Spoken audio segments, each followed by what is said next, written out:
कामयाब व्यक्ति की सिर्फ चमक ही लोगों को दिखाई देती है। उसने कितने अंधेरे देखे हैं, ये कोई नहीं देखना चाहता।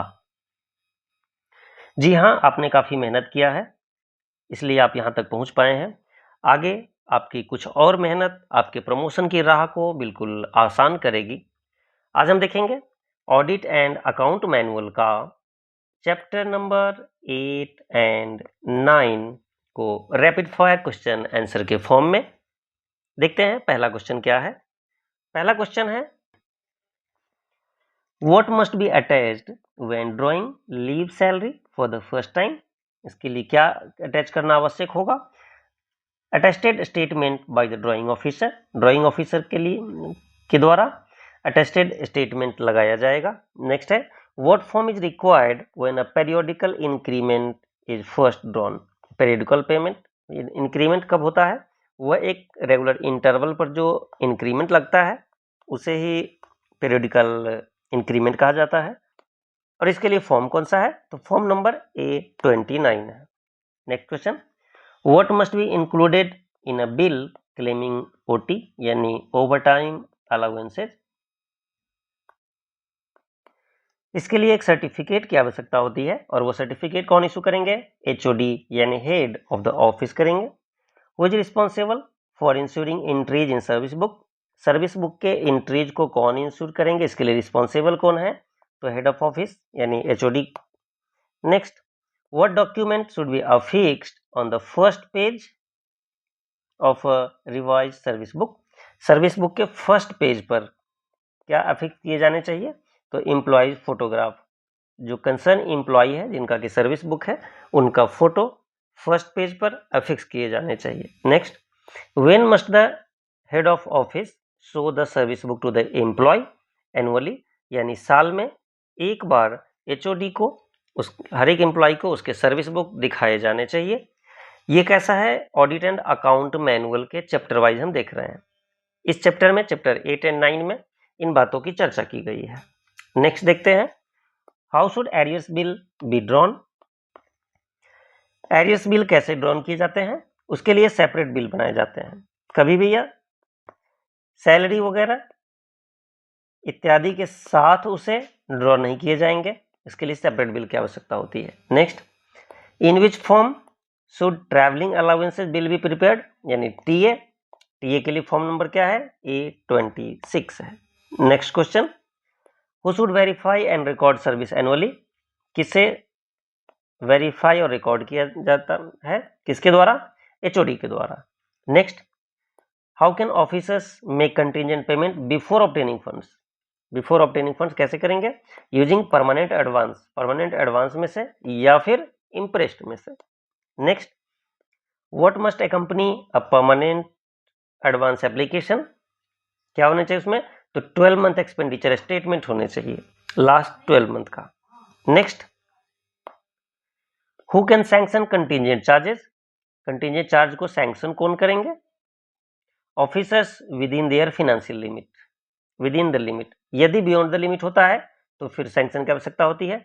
When is director general sanction required for expenses beyond limit, यानी बियॉन्ड लिमिट यदि एक्सपेंसेस जाते हैं तो DG के अप्रूवल की आवश्यकता होती है। अब यहाँ आपके एग्जाम में यदि क्वेश्चन पूछ लिया जाता है तो इस केस में आपको कंफ्यूजन के लिए ऑप्शन दिए जाएंगे, FC, finance and account officer इत्यादि। तो इस तरीके से यहाँ फिनेंशियल लिमिट को यदि क्रॉस करता है तो डायरेक्टर जनरल के सैंक्शन की आवश्यकता होती है। Next question, what must B insured before contingent expenditure disbursement. जो कंटिजेंट एक्सपेंडिचर होगा डिसबर्समेंट से पहले क्या इंश्योर किए जाने चाहिए? इट मस्ट बी क्या? With in appropriation. क्या यह विद इन एप्रोप्रिएशन है? क्या यह नेसेसरी था एक्सपेंडिचर? क्या यह रीजनेबल है? दूसरा, प्रॉपरली डॉक्यूमेंटेड। क्या जो एक्सपेंडिचर किए गए हैं उसे प्रॉपरली डॉक्यूमेंटेड किया गया है? इन चीजों के इंश्योर होने के बाद ही इसे डिसबर्स किए जाएंगे। Next question, when should a contingent bill be drawn. कब किए जाएंगे? व्हेन इंप्रेस्ड रन्स लो। पहला क्राइटेरिया कि यदि इंप्रेस्ड का अमाउंट हमारे पास बैलेंस कम बचता है ऐसे कंडीशन में। दूसरा है upon charge transfer, charge transfer यानी कैशियर या फिर ब्रांच मैनेजर, जब भी चार्ज ट्रांसफर होगा तो ऐसे केस में। और नेक्स्ट है एट मंथ एंड्स, मंथ के लास्ट में। तो ये 3 क्राइटेरिया बताए गए हैं जिस टाइम कंटिंजेंट बिल ड्रॉन किए जाते हैं। नेक्स्ट है who scrutinize and sign contingent bill. Scrutiny and sign कौन करेंगे कंटिंजेंट बिल का? तो हेड ऑफ ऑफिस और an authorise officer. Where should cheque details be recorded? In the cheque drawn register. अब ब्रांच में जहां चेक इशू किए जाते हैं, चेक आते हैं, चेक जाते हैं जहां से, उस जगह पर चेक ड्रॉन रजिस्टर बनाए जाते हैं ब्रांच ऑफिसेज में, और इसके लिए फॉर्म A40 है। नेक्स्ट और लास्ट क्वेश्चन इस चैप्टर 8 एंड 9 का, when should cheque payments be entered in the cash book? अब चेक पेमेंट जो ब्रांच ऑफिसेज से हमारे यहाँ चेक पेमेंट किए जाते हैं उसके लिए कैश बुक में एंट्री करना आवश्यक होता है। इसकी चर्चा हमने ऑडिट एंड अकाउंट मैनुअल के पहले के चैप्टर्स में किया है। अब यहाँ देख रहे हैं कि चेक पेमेंट्स इंटर कब किए जाने चाहिए? On the day of cheque issuance, not in encashment. यानी चेक के केस में 2 चीजें होती है। पहला, हम जिस दिन चेक इशू कर रहे हैं, जैसे 5 अप्रैल को यदि कोई चेक इशू किया गया परंतु वह अमाउंट डेबिट नहीं हुआ, वह अमाउंट डेबिट होता है 6 अप्रैल को या 7 अप्रैल को, यानी 5 के बाद किसी भी तारीख को।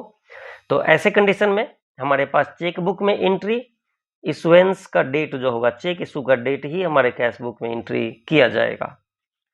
तो ये था ओवरऑल, हमने चैप्टर 1 से स्टार्ट किया था। आज हमने 8 एंड 9 चैप्टर को देखा शॉर्टकट में, बट कुछ इंपॉर्टेंट पॉइंट के साथ चैप्टर्स को हम देख रहे हैं अभी। यह आपके एग्जाम पॉइंट ऑफ व्यू से इंपॉर्टेंट होने के साथ साथ आपके लिए नॉलेज इन्हांसमेंट भी है। और दूसरा, यदि आप चैप्टर वाइज चीज़ों को देखते हैं तो एक बार लास्ट में आप कवर कर पाएंगे ऑडिट एंड अकाउंट मैनुअल के पूरे एक साथ। मिलेंगे आपसे फिर अगले वीडियो में। Thank you.